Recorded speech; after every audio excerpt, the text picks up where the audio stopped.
Hi, and welcome to another Decoding Yoga episode. My name is Eli, and I'm very happy to have you here and to have a very special guest with me. Hi, Inga. Hi, Ellie. Thank you for having me. Today, as you can see, the format is, if you're watching this in YouTube, you will see that the format of the video is a bit different. We are both in India. We are in Sampurna Yoga. So we're trying to use technology to bring you this episode. And Inga works with us here in Sampurna Yoga. She is one of the teachers in the yoga teacher training course. And we share a lot of passions. I would say at least a passion for anatomy and for teaching is something that we both share.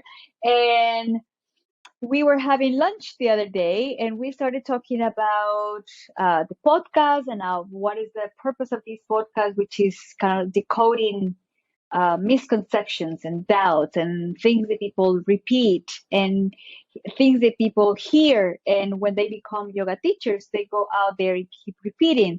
And one of the topics that Inga has been passionate about is about breath. And the breath is a topic that we talk a lot in yoga, right? We always go to classes and we hear the inhale, exhale, take a deep breath, and all these things. And she has been teaching us this month that we have been actually doing it all wrong. So I'm like, you know what? We have to put this out there. We have to talk about the breath and all these myths and all these misconceptions of all the things that we have learned about breathing. So Inga, thank you so much for being this in this episode. And actually, we're going to be talking about this the entire month because it's a quite interesting topic, and we want to clarify all the doubts and the myths around this. So Inga, if you can just tell us a little bit about you, like how you ended up in India, what is it that you do with yoga, and how you became so passionate about the breath, and how have you been applying this to your teachings and your classes and your students. So tell us about you. Thank you, Ellie. So yeah, where to start? So my name is Inga. I'm Lithuanian, but I've been living in the UK for around 13 years, a very long time. My path to yoga is not very, linear, but I bet that most people haven't found yoga, or haven't gone into teaching yoga when they're 18 or something, but it's rather something they've explored when something else wasn't working out in their lives. And for me, that certainly was my case, that yoga became a support system where I was turning to when life was difficult, challenging job, and things starting to pile up.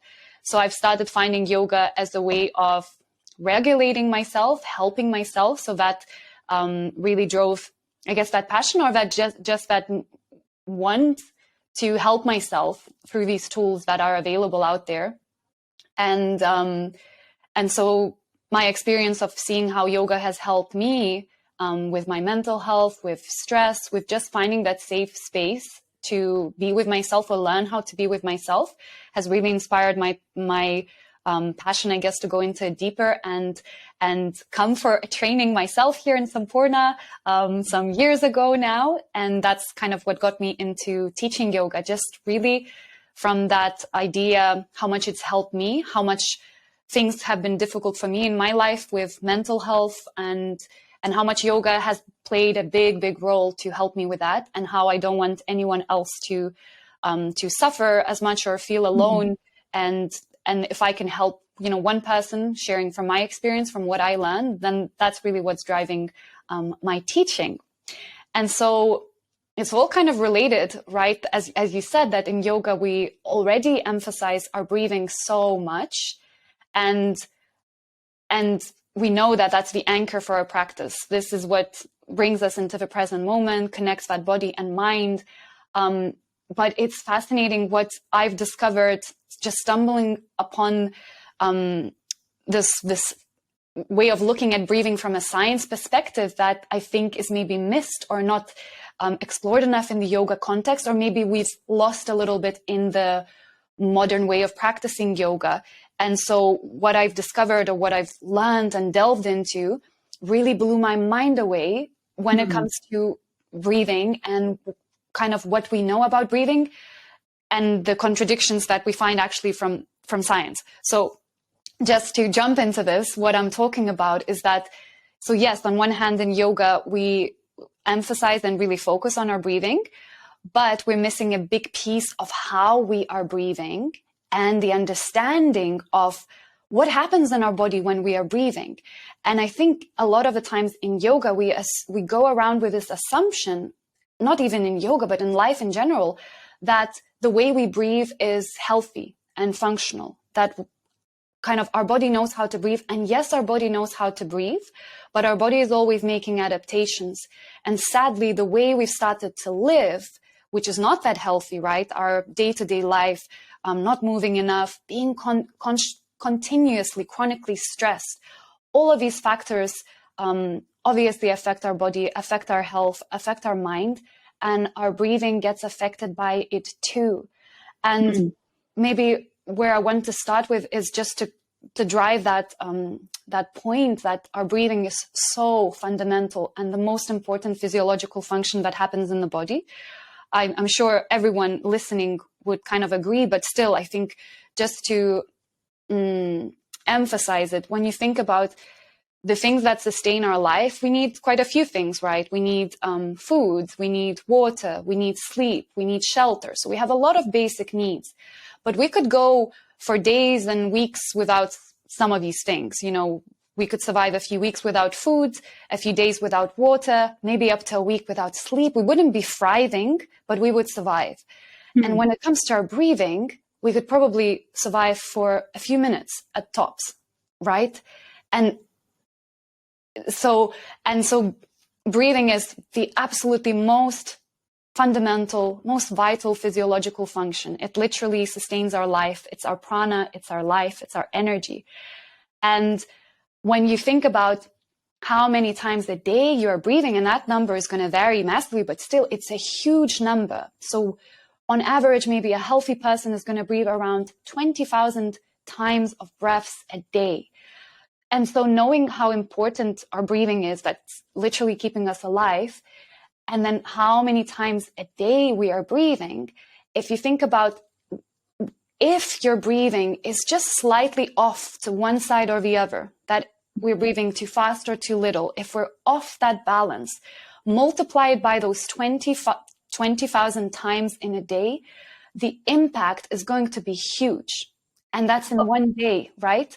Exactly. So if I may, Inga, here, because why we're talking about this in a program that is dedicated to yoga, and what I would like probably you to start explaining this is because in yoga, when we studied yoga and the philosophy of yoga, we learn about pranayama, right? It's one of the limbs that we have been discussing in this program, that yoga is a lifestyle, it's a philosophy, it's a method. And one of the techniques in this method is pranayama, which means extending. Actually, people have misunderstood pranayama as breathing techniques. It's not necessarily. Pranayama means, as we learn, is extending the prana, the energy, through the breath. And there are different techniques. So we have learned that. And also from the anatomical perspective, we have learned about the muscles of the breath, right?